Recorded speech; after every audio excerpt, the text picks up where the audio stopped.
Hi, I'm Susie from out west Homestead. Thanks for coming by. I'm going to ask Barbara a question about her favorite childhood pet when she was growing up. Okay. Um, Now this is going to show you how, I don't know, I grew up on around ranches and stuff like that when I was a kid when we lived in Texas. So in Texas, my favorite pet was a goat.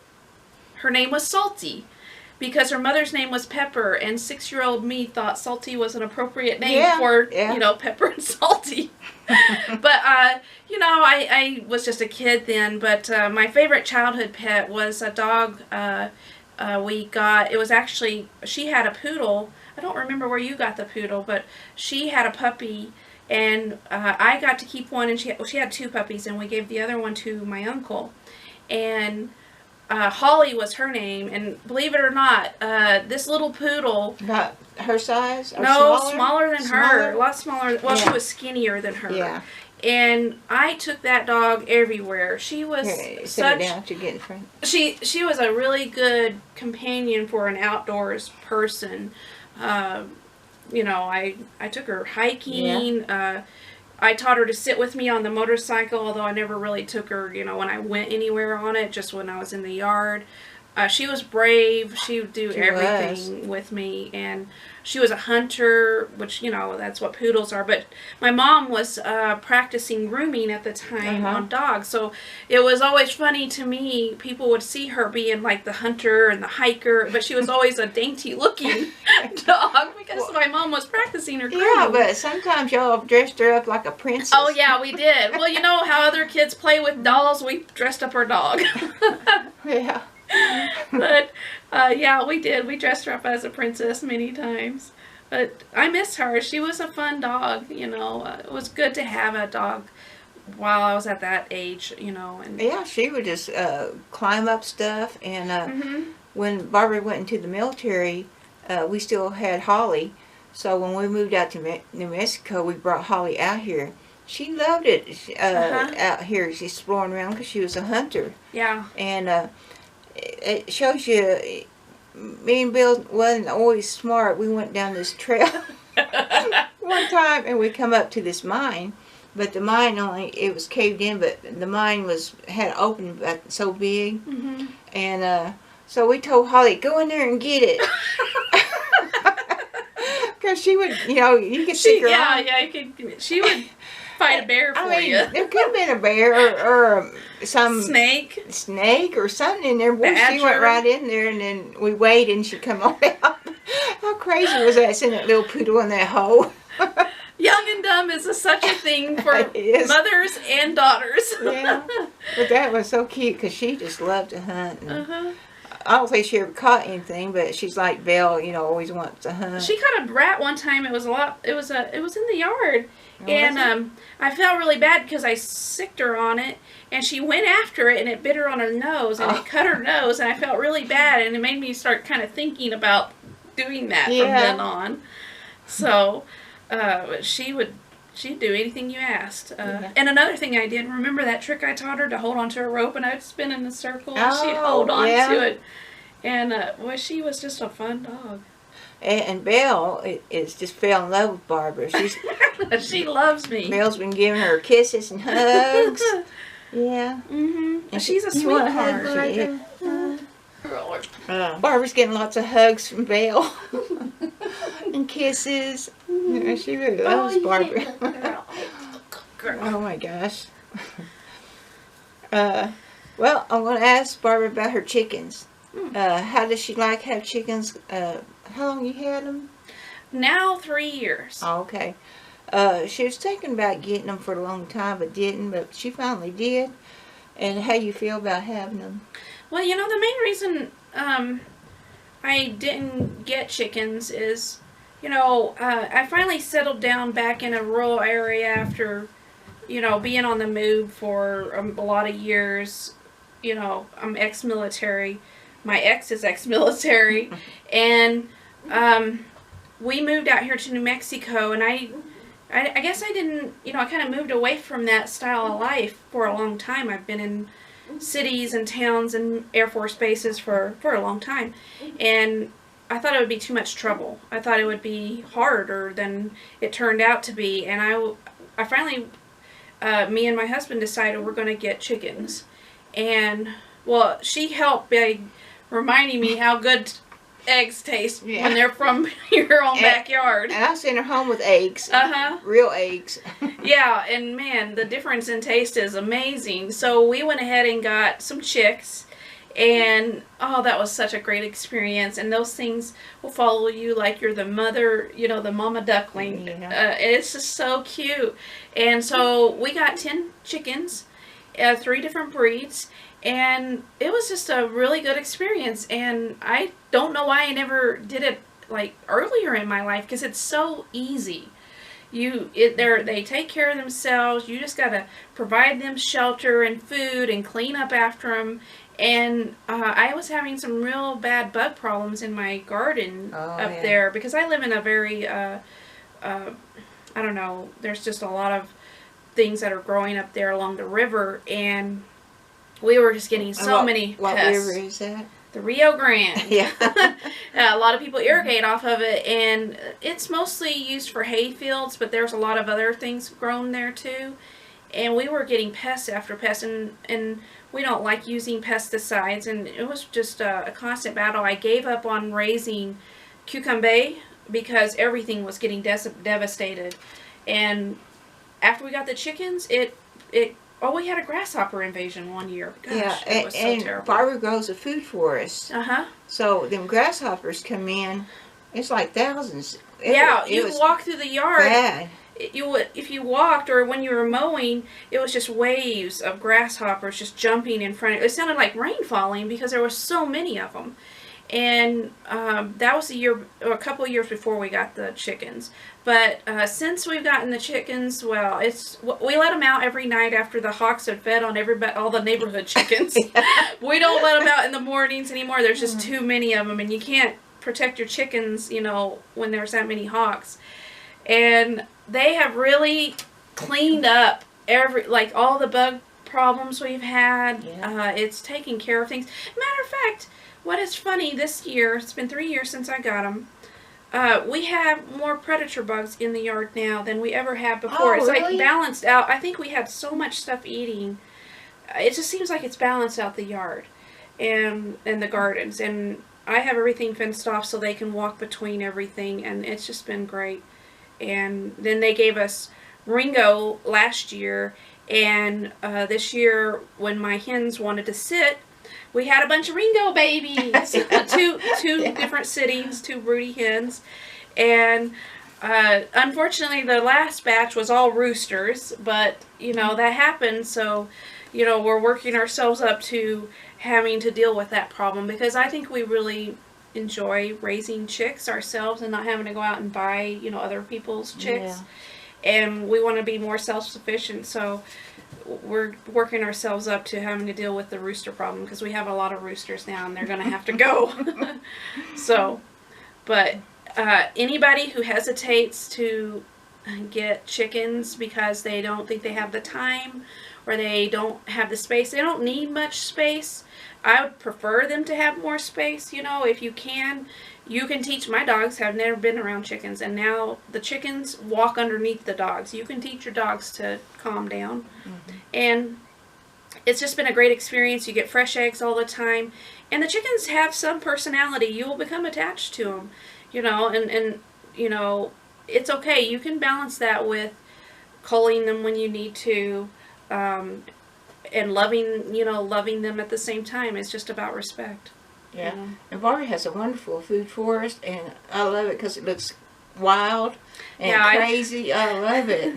I miss the jungle environment of Okinawa, so I grow a lot of vines that most people wouldn't grow, you know, and I let them kind of take over, and I grow everything in between, and it's a mishmash. I just put things everywhere. And it's just an enjoyable way to do it for me. Yeah, and her water table up there is really low, or I mean, High. High, yeah. You know how high it is? I think it's about 8 to 10 feet under the surface. Oh. So it's very... I only know is that the woman who lived there before us tried to put in an underground pool and couldn't because the water table was too close to the surface. So we get a little more rain up there because it's close to the river. Unfortunately, we don't get irrigation water. That costs a lot of money in New Mexico to... Yes. It's almost like buying another property or house. It's terrible. Thousands of dollars. Yeah, it's very expensive, and I wish we got irrigation water, but and that is the main problem about growing out here is the lack of water. That's our highest bill usually, and that's why it's easier to grow a food forest, I think. Yeah. When you combine everything. Yeah. And put leaves and stuff all together. Yeah, I agree. Yeah. And you got a lot of shade too, don't you? I didn't at first, and at first when I first started all this about 10 years ago, I was going more traditional, rows and out in the full baking sun and watering during hot hours and let it all evaporate. Ugh. Yeah. Sometimes you got to learn the hard way. and I did, and now I try to make sure there's plenty of mulch. I have planted so many things to give more shade, where you go from trees to smaller things to bushes. And of course, temporarily I grow a lot of things people wouldn't grow. Wild sunflowers, sunchokes. I guess these people know what sunchokes are. You probably showed yours off. Some people know what sunchokes are. Sunchokes, they're native to the United States. If you don't have any, they can take over in certain areas, but dig them up and eat them if they take over. Spread them out. They're good. They're good for you. And survival food. Yeah, and they're a wonderful plant. Yeah. I really like them, and the chickens like them too. If you give them the roots in the wintertime, they'll eat them. But when they have other stuff, they prefer other things. Yeah, that's one of the. I've heard people talk about if you're going to survive a crisis, that's what you need is sunchokes, because it grows. They just grow hundreds and hundreds. They spread good. Yeah. Yeah. And I actually use them to provide shade for some of my hotter areas because they're a very tough plant. And I got them out in the food forest, and they're a windbreaker. But what happens when the hot wind comes through there? If you're on the other side, you can feel coolness. It starts cooling the gardens. You're such a good girl. But anyway, we both are sunchoke lovers. They're real good in the food and forest. if you order some online because you want to start doing it, the first year you plant them, and you can get them anytime. You could plant them in the winter. I have moved them in the summer. It's okay. It's not ideal. But just let them spread the first year. They reproduce like crazy. You go in there in the fall, use a pitchfork because it's kind of hard not to chop them up with a shovel. But if you do chop them up, they'll still grow. But you'll have hundreds before you know it. And I might sell some in the spring, because I got hundreds of sunchokes. That's where I got mine. It's from her. Me. Yeah, and now I have hundreds, and I just keep spreading them out. That's the way you do it. And I always think of sunchokes being a survival food. If you live in a place where you can go hide sunchokes, plant them like a hiking trail or somewhere else. If you ever need a backup, just let them go wild, and you'll know your stash is out there in the woods or in a parkland or somewhere, or even by a creek or somewhere. You'll know that your stash is there, because if you're ever starving, you'll be looking for it. Yeah. And they look like sunflowers, and nobody will know that that's your stash. Oh, it looks like some kind of weedy sunflower. But you can eat it raw like a potato, and taste just like a potato eating it raw. Yeah. But they will give you gas. Yeah. It takes some adjustment to them if you eat them regularly. I don't eat them regularly because I don't feel like I have enough yet, because I'm still trying to reproduce them and spread them everywhere. I think I only started this like 2 years ago. And but if you eat them regularly, your system will get used to it. But it is kind of shocking at first. If you got company, don't eat sunchokes ahead of time. But they taste really good. They do. They were really good. You can fry them up. And somebody recommend, and this is what I do, I boil them, and that helps get the stuff that makes the gas. It calms it down, and then I cut them up and fry them. so it makes it a lot better. Yeah. Yeah. You're still a little gassy, but Yeah. it makes it better. Put ketchup on it, yummy. Yeah.